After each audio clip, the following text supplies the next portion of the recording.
Bienvenue pour cette deuxième partie de cours sur l'aspect physique des membranes. Et aujourd'hui, on va voir un point fondamental en médecine qui est la liste des hématies dans certains milieux. Une hématie, c'est un disque biconcave que je vais représenter par un cercle. Ce disque biconcave, il permet des échanges avec entre le milieu intérieur et le milieu extérieur. Le milieu intérieur, c'est l'intracellulaire et l'extérieur, c'est le plasma. Mais pour parler de la liste des hémoties, on va devoir faire un rappel sur ce qu'est l'osmolarité, puis on va voir la notion de tonicité. L'osmolarité, on l'a déjà dit, c'est la somme des concentrations molaires des solutés. C'est quoi l'osmose? L'osmose, il faut bien comprendre que c'est la diffusion passive de l'eau. Ça, l'ayez bien en tête, osmose, diffusion passive de l'eau. Cette diffusion passive de l'eau, elle est due à quoi? Elle est due au fait que si on a des solutés osmotiquement efficaces ou non.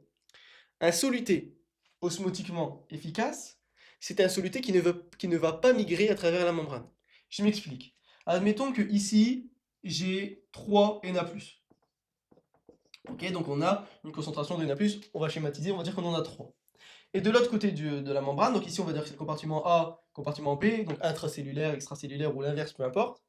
Et ici je vais dire que j'en ai qu'un seul de Na+. Mon milieu le plus concentré, c'est celui-ci. Les deux, on va dire qu'ils font 1 litre. Mon milieu le plus concentré, c'est celui-ci. Eh bien, qu'est-ce qui va se passer? Si mes ions ne migrent pas, on va dire que mes ions ne migrent pas, ils ne peuvent pas migrer. Eh bien, pour égaliser les concentrations, on a deux manières. C est égal à N sur V. Deux manières d'égaliser une concentration. Soit j'augmente ma quantité de matière. On a dit que ce n'était pas possible parce que mes ions ils ne vont pas migrer à travers la membrane. Eh bien, dans ce cas-là, ma deuxième possibilité, c'est de jouer sur le volume. Si je veux augmenter ma concentration ici, il faut que je fasse partir du volume. Si mon volume il diminue, ma concentration elle va augmenter. Donc on va avoir de l'eau qui va aller du compartiment B vers le compartiment A. Comme ça ici on a moins d'eau, on a plus de concentration. Donc on va égaliser nos concentrations au compartiment. Et bien là ce qui s'est passé, c'est que c'est l'eau qui a migré. Et si c'est l'eau qui migre, dans ce cas-là, c'est ce qu'on appelle l'osmose. Et là, Na+, c'est un composé osmotiquement efficace. Un composé osmotiquement efficace, c'est un composé qui va favoriser l'osmose. Et l'osmose, c'est la diffusion d'eau. Si Na+, il pouvait migrer à travers la membrane, bien, on n'aurait pas de fuite d'eau. Si Na+, il migre, là j'en ai 3, là j'en ai 1, eh bien je vais avoir ce Na+, qui va se retrouver ici. J'aurai 2 Na+, 2 Na+, pas besoin que l'eau elle bouge. Donc ici on n'aura pas d'osmose. Donc Na+, ne serait pas un composé osmotiquement efficace, puisque je le répète, un composé osmotiquement efficace, c'est un composé qui ne migre pas. Parce que si le composé il ne migre pas, pour égaliser les concentrations, eh bien, il faut que ce soit le volume qui migre. Soit c'est mes ions qui migrent, dans ce cas-là, j'ai pas d'eau qui part, donc j'ai pas d'osmose, donc pas osmotiquement efficace. Soit mes ions, ils ne migrent pas, c'était le cas d'avant, mes ions ne peuvent pas migrer. Donc ma seule possibilité pour égaliser mes concentrations, c'est de jouer sur le volume, donc jouer sur le départ et l'arrivée d'eau. Donc ça, c'est l'osmose. Donc ça, c'est un composé osmotiquement efficace. Donc retenez, composé osmotiquement efficace, composé qui ne migre pas à travers la membrane, donc qui favorise le transport d'eau. Eh bien, la tonicité, elle, c'est l'osmolarité, mais qui prend en compte en fait que les composés osmotiquement efficaces. C'est-à-dire que, admettons, nous avons l'urée et des ions qui ne migrent pas. Disons que Na+ ne peut pas migrer. L'urée, elle, elle migre.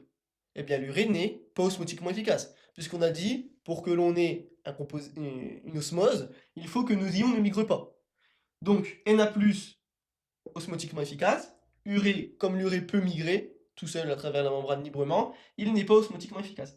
Eh bien, la tonicité, c'est les concentrations molaires des composés osmotiquement efficaces. Donc si j'ai du Na+ et du Cl- et que mes deux ions là, ils ne migrent pas, eh bien ma tonicité, c'est la concentration de Na+, plus la concentration de Cl-, pas celle de l'urée.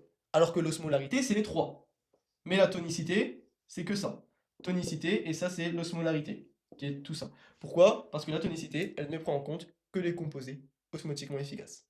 Revenons à nos hématies. Ici, j'ai dessiné un globule rouge, là, c'est le contour. Le Na+, il est à l'intérieur du globule rouge, et j'ai représenté des Na+, à l'extérieur du globule rouge. Donc ici, c'est l'espace extracellulaire, et ici, c'est l'espace intracellulaire. Disons que l'on a le même volume à l'intérieur du globule rouge qu'à l'extérieur du globule rouge. Ici, si on a les mêmes volumes, eh bien mon compartiment extracellulaire, il est plus concentré. On a le même volume là qu'ici, pourtant j'ai beaucoup plus de Na+. J'en ai 4 alors qu'ici j'en ai qu'un seul. Pour égaliser les concentrations, qu'est-ce qui va se passer? Eh bien on va avoir une fuite d'eau, donc je vais enlever ça pour plus de clarté. On va avoir une fuite d'eau du globule rouge vers le compartiment extracellulaire. Puisqu'ici j'ai une concentration qui est élevée, j'ai beaucoup de Na+, alors qu'ici j'en ai qu'un seul, donc ma concentration elle est faible. Et bien ce qui va se passer, c'est que j'ai du volume qui va partir, C est égal à N sur V, ma concentration elle est faible, et bien pour l'augmenter, j'ai deux possibilités, soit j'augmente ma quantité de matière, mais c'est pas possible, parce que Na+, il est osmotiquement efficace, donc il ne migre pas à travers la membrane. Donc la deuxième possibilité, c'est de diminuer mon volume, comme ça ma concentration elle augmente. Donc j'ai du volume qui va partir de mon globule rouge vers le compartiment extracellulaire. Ce qui va se passer, c'est que mon globule rouge, il va diminuer de taille. C'est ce que l'on va appeler une plasmolyse. Mon globule rouge, il va se compacter, il va devenir de plus en plus petit jusqu'à ce qu'il disparaisse, puisque l'on n'aura plus, puisqu'on a toute l'eau à l'intérieur est partie. Ici, le globule rouge, il est devenu beaucoup plus petit, il s'est ratatiné sur lui-même, et c'est ce que l'on appelle la crénation. Et les conséquences physiologiques de ça, eh bien, le globule rouge, il va moins bien diffuser dans les vaisseaux sanguins, et il va être moins capable de transporter l'oxygène. Donc voilà les conséquences d'une plasmolyse. Une plasmolyse, elle a lieu dans un milieu hypertonique, donc on a une hyper concentration des ions qui ne diffusent pas, le Na+, et donc dans ce cas-là, de l'eau du globule rouge va fuir et il va devenir tout petit. Maintenant, voyons l'autre phénomène. Le phénomène lorsque l'on est en milieu hypotonique. Quand on parle du milieu, c'est le milieu extracellulaire. Ici, on a 2 Na+, alors qu'ici, on en a 4, et toujours, admettons que l'on a le même volume entre le compartiment extracellulaire et le compartiment intracellulaire. Ici, c'est le milieu intracellulaire, à l'intérieur du globule rouge, qui est beaucoup plus concentré. Qu'est-ce qui va se passer cette fois-ci pour diluer la concentration ici? Encore une fois, les ions Na+, ne peuvent pas migrer, on aimerait bien que le Na+, sorte de la cellule, sauf qu'il ne le peut pas. Donc, c'est l'eau qui va devoir rentrer pour diminuer cette concentration. Parce que le corps, il veut toujours égaliser les différents compartiments. Donc, j'ai de l'eau qui va rentrer dans mon compartiment, puisque C est égal à N sur V. Si je veux diminuer ma concentration, je veux la diminuer là, ma concentration, puisque je veux l'égaliser avec mon milieu extérieur. Deux possibilités, je diminue ma quantité de matière, mais c'est pas possible parce que le Na+, il peut pas sortir. Donc ma seule possibilité, c'est d'augmenter mon volume. Comme ça, ma concentration, elle va diminuer. Donc ce qu'il va se passer, c'est que l'eau va rentrer dans la cellule et mon globule rouge, il va gonfler. Il va gonfler, gonfler, gonfler, jusqu'à arriver au point de turgescence. Enfin, en fait, c'est ce qu'on appelle la turgescence, c'est le gonflement, jusqu'à éclater, c'est l'hémolyse. Donc voilà comment on a une hémolyse, en faisant rentrer de l'eau à l'intérieur de mon globule rouge, qui va finir par éclater. Donc retenez, milieu hypertonique, qu'est-ce qui se passe? Eh bien on a une plasmolyse, c'est-à-dire que l'eau rentre à l'intérieur de la cellule, et lorsque l'on a un milieu hypotonique, donc ce que l'on a ici, hein, on n'a pas beaucoup de Na+, en extracellulaire, et beaucoup de Na+, en intracellulaire, donc ici notre milieu extérieur, il est hypotonique. Donc quand on est hypotonique, on a une hémolyse. Ma cellule, elle va gonfler, gonfler, jusqu'à éclater. Et dans le cours, on parle d'une certaine maladie qui est l'anémie de Minkowski-Schoffer. Et cette anémie, en fait, c'est une maladie génétique, héréditaire, qui va modifier la membrane du globule rouge. On l'a dit, le globule rouge, sa membrane de base, c'est un disque biconcave. Eh bien, dans cette anémie, le disque, il va être sphérique et il va être de plus petite taille. Et ce problème-là, ça va induire que lorsque l'on est dans un milieu hypotonique, on l'a dit, on va avoir une turgescence, on va avoir un gonflement jusqu'à ce que le globule rouge il éclate. Et bien dans cette anémie, le seuil pour que le globule rouge il éclate, il est plus bas. C'est-à-dire que, disons qu'il faut que l'on soit dans un milieu hypotonique à 5 pour que ça éclate. Disons que la normale, c'est 9. À 5, il éclate. Et bien, si on a la maladie de Minkowski-Schoffard, il va éclater à 7. Ok. Donc, on voit qu'on a beaucoup moins de marge de manœuvre. On peut descendre jusqu'à 5 si tout va bien. On peut descendre que jusqu'à 7 si on a cette maladie. Le globule rouge, il va éclater plus facilement si un peu d'eau rentre. À présent, on va parler des différentes pressions qui s'exercent au sein de nos vaisseaux sanguins et de notre compartiment interstitiel. Le compartiment interstitiel, c'est celui-ci. Le compartiment interstitiel, c'est l'espace entre les cellules, l'interstice. Ici, mon A, c'est pour artériole, et V pour veine, vénule. Et ce que vous voyez ici en noir, c'est mon capillaire. Ce qui se passe, c'est que à l'entrée du capillaire, donc il faut savoir que en fait, c'est ça hein, ce qui se passe, et vous allez avoir des capillaires, comme ceci, bon je dessine très mal, hein, et vous avez ici les capillaires comme ceci, qui vont être en contact avec la veine. Donc là, vous avez votre artère, vos capillaires, vous avez des échanges, et ici votre veine. Ce qui se passe, c'est que à l'entrée de votre capillaire, vous avez une pression. Cette pression, c'est la pression hydrostatique, que je vais noter pH. C'est la pression du sang dans le vaisseau due à l'activité mécanique du cœur, qui est une pompe et qui pousse le sang. Il faut savoir que la pression hydrostatique, son but, c'est de pousser les nutriments et l'eau du vaisseau vers le milieu interstitiel, vers les cellules. Le but de la pression hydrostatique, votre cœur, il pompe du sang pour l'envoyer vers vos cellules.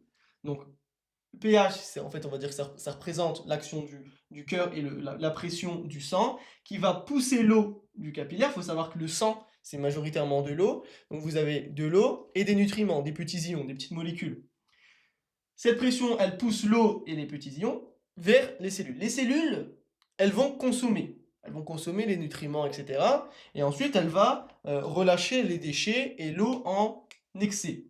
Donc, vous allez avoir de l'eau qui va remonter au niveau du capillaire. Cette remontée, elle est due à une pression. La pression oncotique. La pression oncotique, c'est la pression due aux protéines. Dans votre sang, vous avez des protéines. Dans votre capillaire, dans vos capillaires, vous avez des protéines. Et les protéines comme l'albumine, qui est une grosse molécule, elle va attirer le sang. Elle va attirer l'eau. La grosse protéine va attirer l'eau. Donc, de l'eau des cellules va remonter au niveau du capillaire. Donc, vous allez avoir un différentiel de pression. À l'entrée du capillaire, l'eau arrive à rentrer au niveau des cellules. Ce qui se passe, c'est qu'ici, on a environ, je vais dire qu'ici, on a environ 30 mm de mercure. La pression oncotique, je vais dire qu'elle est de 25. Et ici, la pression hydrostatique, elle est environ de 10 mm de mercure, à peu près. Je n'ai plus les valeurs exactes en tête, mais ce n'est pas important. Ce qui est important à comprendre, c'est que la pression oncotique, elle est constante tout le long. Vous avez 25 tout le long.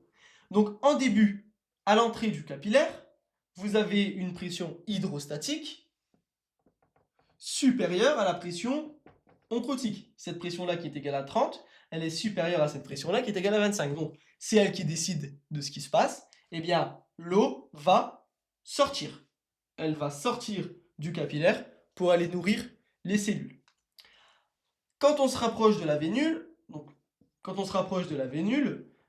cette fois-ci, c'est la pression oncotique qui va être supérieure à la pression hydrostatique. Donc, Pi0 supérieur à pH, ce qui se passe, c'est que l'eau va être rappelée, puisque la pression oncotique, ce sont des molécules qui vont attirer l'eau. Donc, ce différentiel de pression, il permet de nourrir les cellules et de les détoxifier, parce que les cellules vont relâcher leurs déchets. Et lorsque l'on est au milieu du capillaire, on a un équilibre entre l'entrée d'eau et la sortie d'eau. La pression hydrostatique, elle est environ égale à la pression oncotique. Qu'est-ce qui se passe maintenant lorsque notre pression hydrostatique elle est en excès, dû par exemple à un surplus hydrosodé, donc un surplus d'eau et de sel? Bien, ma pression hydrostatique, elle va augmenter. Elle va augmenter et elle va être plus élevée tout le long. Ici, on va dire qu'elle est à 30 et à l'entrée, elle était de 40. Ma pression oncotique, elle est constante, 28. Eh bien, on voit qu'on va avoir de l'eau qui va fuir du capillaire vers les cellules, mais à la fin, l'eau, elle continue. En fait, l'eau, elle a du mal à revenir.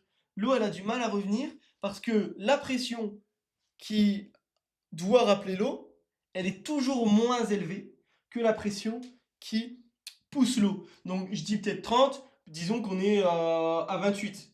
Donc, vous voyez, c'est compliqué pour l'eau, ou 28, même 27, 26. Ça reste compliqué pour cette pression parce que le différentiel, il est très faible. Et comme le différentiel il est très faible, bah, l'eau elle va revenir, mais ça va être compliqué pour qu'elle revienne. Donc ce qui va se passer, c'est qu'on va avoir une accumulation d'eau au niveau des cellules, et cette accumulation d'eau au niveau des cellules, c'est ce qui cause les œdèmes. Donc ça c'est si on a notre pression hydrostatique qui est élevée. Mais on peut aussi avoir des œdèmes si notre pression hydrostatique elle est normale.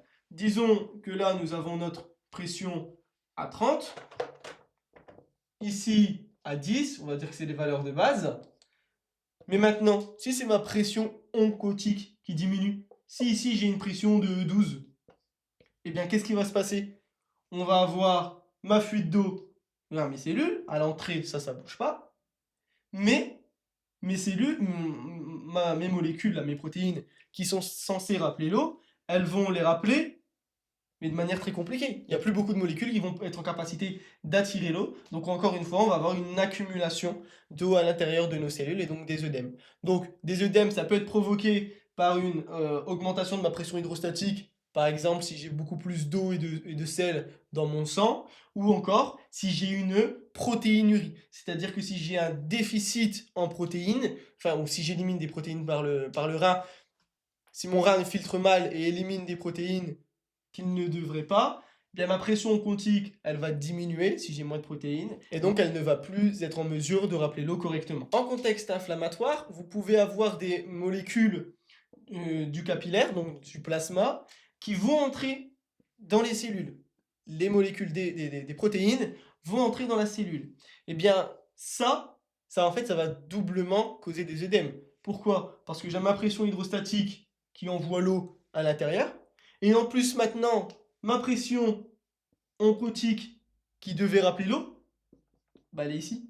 Puisque maintenant mes protéines, elles sont ici. Mes protéines, elles sont rentrées. Donc mes protéines, elles vont aussi attirer l'eau. Donc on a notre pression hydrostatique qui pousse l'eau, et notre pression et nos protéines, donc notre pression oncotique, qui attire l'eau aussi à l'intérieur. Donc là aussi, encore une fois, on va avoir des œdèmes en contexte inflammatoire ou de manière iatrogène, si le patient prend des médicaments qui permettent aux protéines de traverser la membrane. Parce que oui, on a aussi ce cas de figure où si le capillaire il est perméable aux protéines, eh bien les protéines vont entrer, et donc elles vont pouvoir attirer l'eau. On va pouvoir parler maintenant du débit de filtration glomérulaire.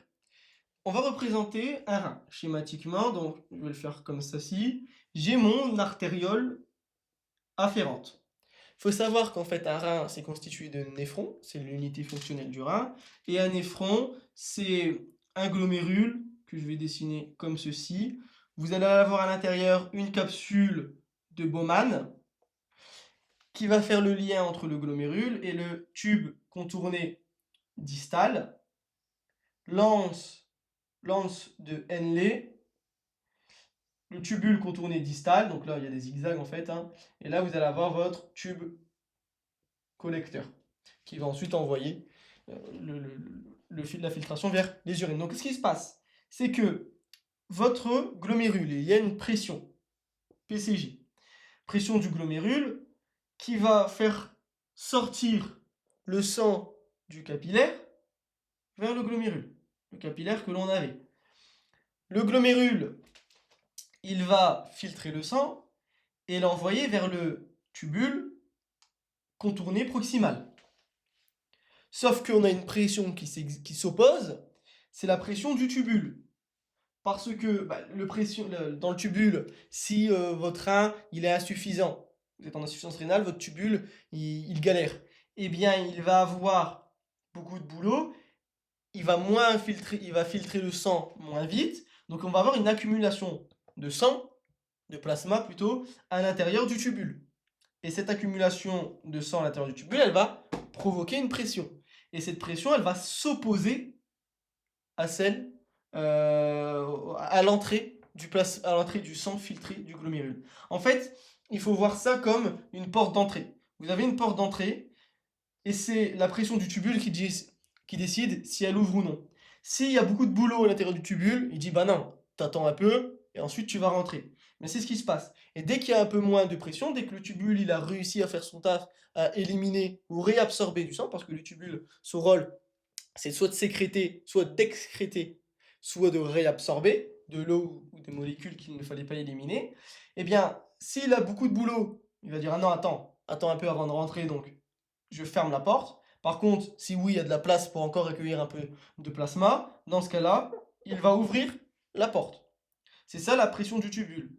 Donc la pression du tubule, elle s'oppose à Q qui est le débit de filtration glomérulaire. Donc je résume, vous avez votre artère afférente, le glomérule, c'est en fait, il faut voir ça comme l'intracellulaire.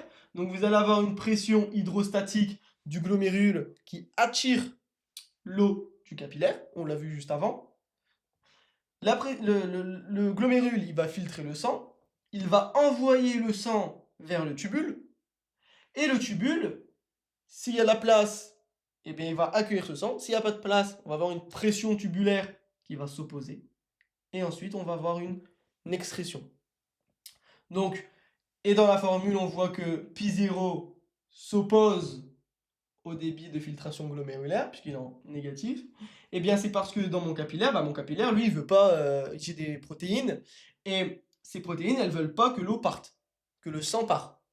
Donc elle va réattirer, ces protéines vont réattirer l'eau. C'est pour ça que Pi0 s'oppose au débit de filtration glomérulaire. Donc dans les questions, dans les QCM, ce qu'on vous demande, c'est, bon, déjà, vous devez connaître cette formule, pas pour faire des calculs, mais pour savoir si on augmente telle ou telle chose, comment ça fait varier le débit de filtration glomérulaire.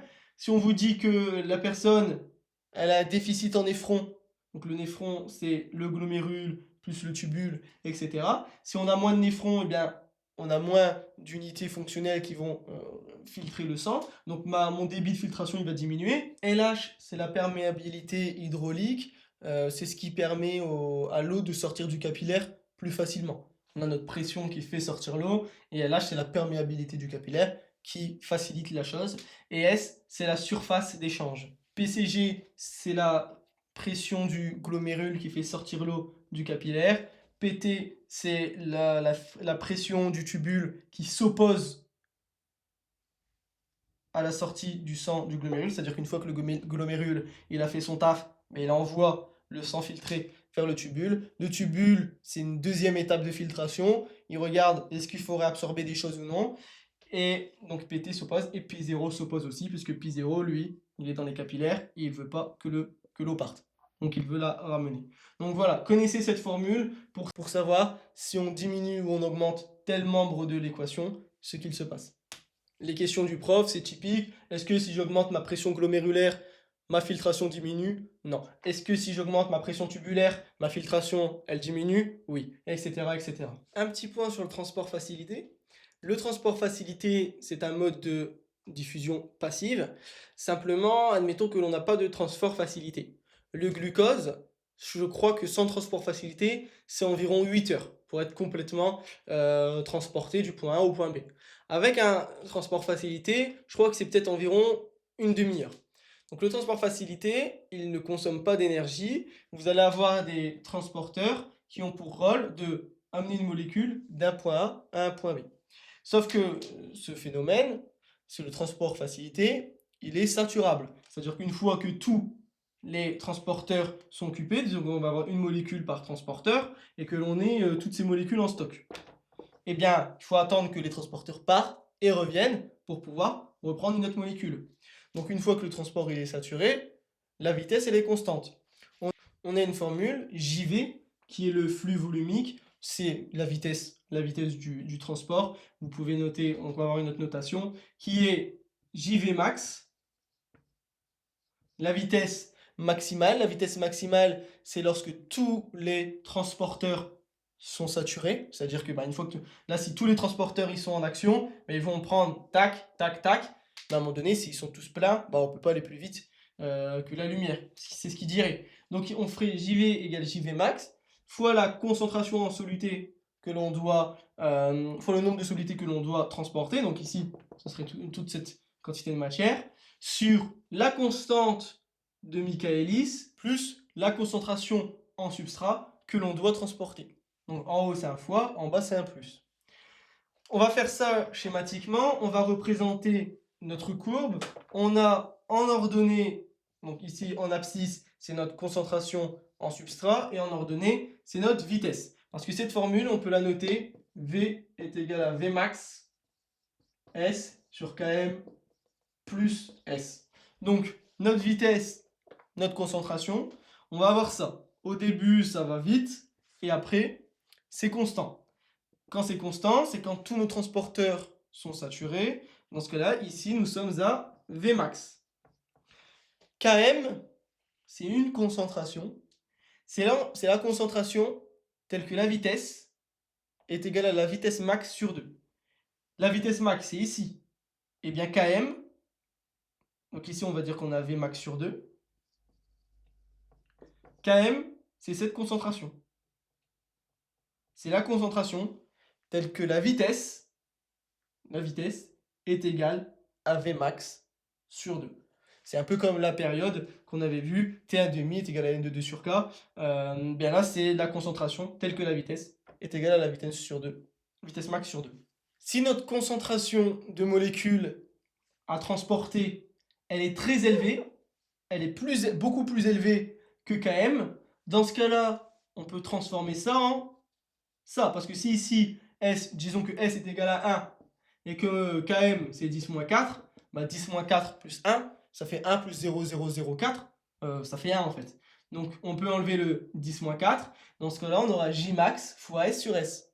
Bon, ça simplifie, ça fait que JV est égal à Jmax quand tous les transporteurs sont saturés. Si on refait un schéma, ça c'est nos molécules à transporter. Si on a plein et que j'ai 3 transporteurs, eh bien il y en a, tac, là c'est la vitesse maximale, puisque on a encore... En fait, pour voir que l'on n'est pas plutôt, je vais montrer plutôt que l'on n'est pas à la vitesse maximale, c'est lorsque l'on a plus de transporteurs que de molécules.